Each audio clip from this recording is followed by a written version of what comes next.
The Fast Food Podcast. This Keke Palmer thing, yeah, I mentioned this before to the man them, and you and Reams at the time gave me an answer that I didn't like, but I let it run. Who's that? I let it run. Who's you lot? Who? You, Drizzy, Okay, cool. All right, and cool. Reams. Just wanted to When make I sure brought I up the subject about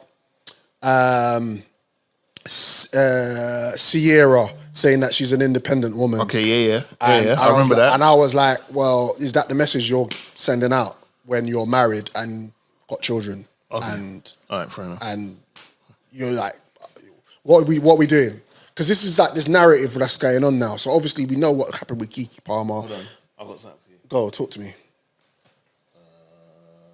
We have. Booties matter. My son gave me some ass. I'm my own boss and I got my own cash. I don't need a nigga. Only thing I need some bag. Booties matter. My son gave me some ass. I'm my own boss and I got my own cash. I don't need a nigga. Only thing I need some bag. Ooh, the one she needs is a bag. The bizag. As the great basketball player that wore the 23 badge says in his meme, stop it. Get some help. What are we doing? So this whole Keke Palmer thing that happened where she went to the Usher concert with her batty out, that kicked off on the net. We know what happened there. I don't think that it should have been. I don't think it should be advertised on the internet, people's business. Because me and my wife, when we go through shit, no one's ever gonna know. That's it. It's happened. Mm-hmm. But fast forward, she's on stage doing this now. So, okay, you don't need a man. She's igniting the narrative. Because here's the thing: I was in Keke's corner because I was like, look, I'm playing Angel's advocate here. If her man wasn't there when she was getting dressed, he knew she was going to Usher, but he didn't know about the dress, and then he sees it online, he'd be like, raw. Yeah. He could have handled it differently. Yeah. Quick call. Babes, yeah, when you get home, let me know, because there's something I want to talk to you about in regards to that dress. Cool, calm, collectors, keep it moving. But he did it publicly to the point where man had to delete his Twitter account. Yeah.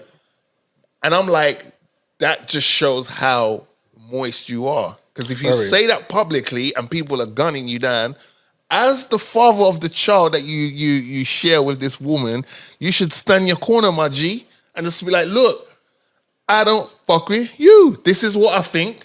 Keep it moving. I don't agree with what you're saying, but at least stand on it. Yeah. And that's what I always say with these tweets, these Twitters, these keyboard flipping Kekes, bro. That's the mistake you made. If you're going to tweet it out, stand by it. I agree. The mistake you made. But let's go fast forward. Your woman has now put something on that's scantily clad, and you ain't co-signed it. But do you have to co-sign what your woman wears? Yeah, I co-sign everything my woman wears. Really? Yeah. Does she co-sign everything you wear? Yeah. So if I'm going out, like last night I went out, I'll actually go to her. Babe, does this look good on me, or should I change the trousers? She go, rare. These crepes look good on me. You went Should to I her change the for an trousers? opinion. No. She's not laying out what to wear for you. That's you going for an opinion. But then vice versa, when my wife goes out, she will try certain things on and ask me if this is suitable. She just come back from France. Shout out to my wife and my sister-in-law and my girl's good friend Jamie. They all went France, and my wife bought loads of stuff. She put them on the bed, and she was coming backwards and forwards while I was in the front room going, babe, would you like this or not? It's not good. And And I was like, no, nah, it's all right. Okay. And that's how relationships should happen. Okay, I respect that, but in my head, I'm just thinking, if you're saying I'm the one that states what to wear, it's almost like you're going through her wardrobe and putting out the outfits for her. But if she's coming to you, you're going to tell her, like, babe, how do you think this is patterning up this assortment of garms? I thought that's you just asking an opinion from your girl to find out if you're looking sharp, or she's asking an opinion from a man to see if she's looking fine. Now, men's attire and women's attire, two different things. Right, but if that if Keke being in a dress that is showing her cheeks, right? Yeah. Then It's a no-go. If it's a no-go for her husband or her boyfriend. okay, but we don't know if that conversation happened, and we'll never find out because the dumbass deleted his Twitter. Well, I'm saying, but he didn't agree with what she was wearing. He stated it. Okay, now Outside of him, my thing is, outside of him tweeting it, yeah, that was wrong. Right. But he clearly didn't like what she was wearing, and that was the problem. okay, but was she she was wearing? She didn't leave the house like that, bro. So you're saying that? No, she didn't leave the house like that. When you go Vegas, So go Vegas, you go to a concert, you wear what you're wearing, you go to the hotel room, you have your shower, your makeup, woman, and then you put your garms out and you go out. So what if the cheeks were covered, but it was her breasts? It was a see-through top with her breasts. When you in a relationship with somebody, you both have to co-sign the shit. Okay. So you're gonna have your boundaries, and you're gonna say to your significant other, "I'm not comfortable with that."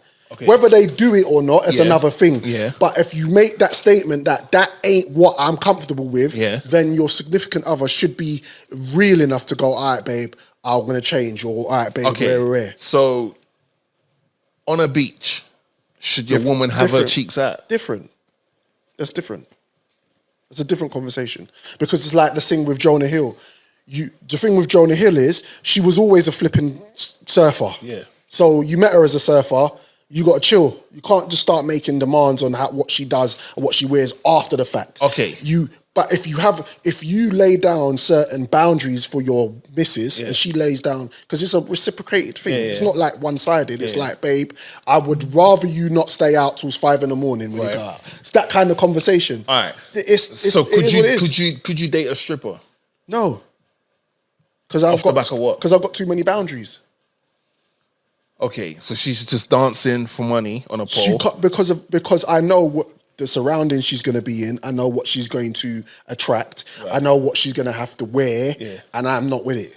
Okay, could you could you date a bikini model? Perhaps. Yeah. Perhaps. Okay. Perhaps. Could you date a bikini model who has an OnlyFans account? No.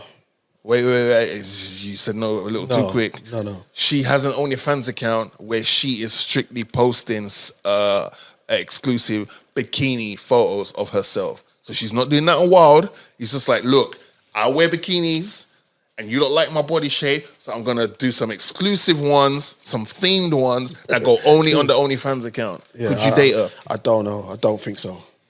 Okay. I would go as far as saying it's not impossible. Yeah. But again, when you enter a relationship, there's things that you stipulate from the start. All right. Do you see what I'm saying? From the very beginning, you're like, okay, this is what I'm going to accept or not accept. Okay. Do you see what I'm saying? So with Keke Palmer's situation, she's done that. Fast forward, she's on stage now. Because have they broken up now?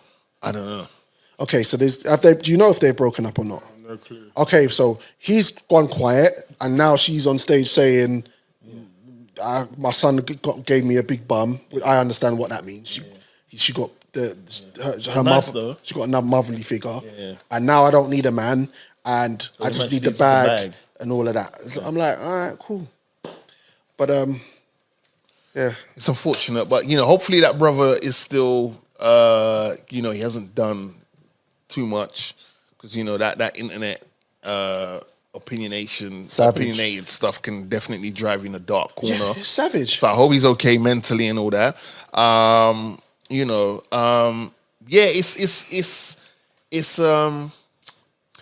It's interesting because like on the mental side of things, it's like, I'm wondering if Jonathan Majors didn't use the right card. But then I'm wondering if that card is available to black folks, the mental health card.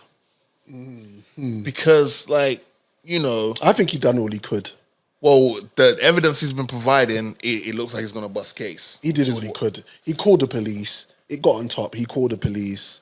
But, with these dons that are over this side of the ocean, like your Philip Schofields, your Hugh Edwards, like they've put it down to mental health issues is why they've done what they've done. That's But that's the card that they use, and then it goes from, oh my gosh, there's outrage to, oh, well, we need to make sure mentally that they're okay. not from us. As long as we're making this, I don't like that. As long narrative. as we're doing this podcast, Drizzy, that ain't gonna work. That ain't gonna. I just don't understand how they get to use. Oh shit! Ring the bell. Some white people shit. I don't understand how they get to use that card of mental health when they're going through their passa. Look at that Donny that writes for the Sun or whatever. He's that big blogger guy. Apparently, was paying his colleagues money for like explicit stuff. Oh, I just don't know what's going on. It's just I got to get my mental. No, stop blaming shit on your mental health when you get caught out doing some fuckery. Yeah, when you're doing fuck shit. Let us know beforehand that you're dealing with mental health stuff. So when shit does come out, we're like, well, you know what? Yeah, we know this person has got a well-recorded, documented battle with the mental health, and this may have been something that contributed to it. But it's only when they get caught doing this shit. That's when they want to bring out the mental health, aka the get out of jail card, and then people forget about it. Because boy, when they was running that whole so and so presenter has been caught spending up to 35K on a teenage boy asking for explicit photos and that. Oh my gosh, the witch hunt that was going on. And as soon as they found out who it was, and then it was like, oh, mental health, the story's just gone away. Yeah, but it's cool. It's cool. We're going to be on there next forever, as long as we're doing this thing. And on that note, we're going to sign out. First of all, I want to shout out my foodies. Yep. Hopefully, we've served up the right dishes for you today.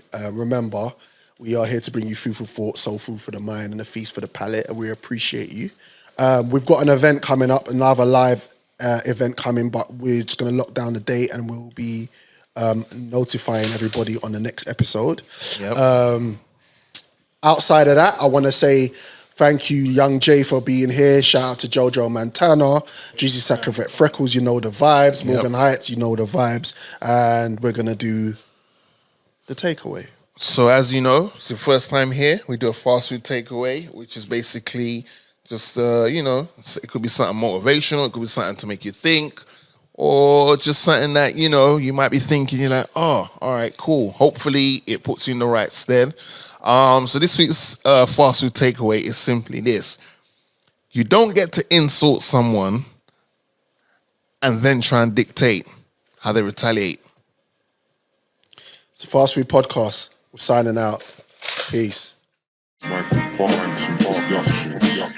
2. Yo. Now we come to the payoff. Mic check. This is a test of the emergency broadcast system. Food is a metaphor for information. Yo, get your head around this. The concept, 2 men about this. Drizzy Sacavet Freckles, respect rebels. We'll take the stairs, you stay there. Next level, put up the frame, they couldn't see the vision. I'll take the blame when it comes to fruition. From 4 to 3, and then we lost 1. I won't cause a scene, cause camera's on, son. It's a fast food podcast. You look underdone. You're in the dark with the sharks, it's a bloodbath. We got the mics, it's a fight, had a tough start. Now got the stripes, it's in sight, it's all love calm. Morgan Heights, it's food for the mind. A feast for the palate, you can eat the design. Serial killer with a splash of cold milk. These men are built on way lactic acid hold skills. Yo, give me the space, we need the mic. You know the vibes, Camera, action, lights. We do what we do, we say what we like. It's the FFE. It's the FFE. It's the FFE. It's the FFE.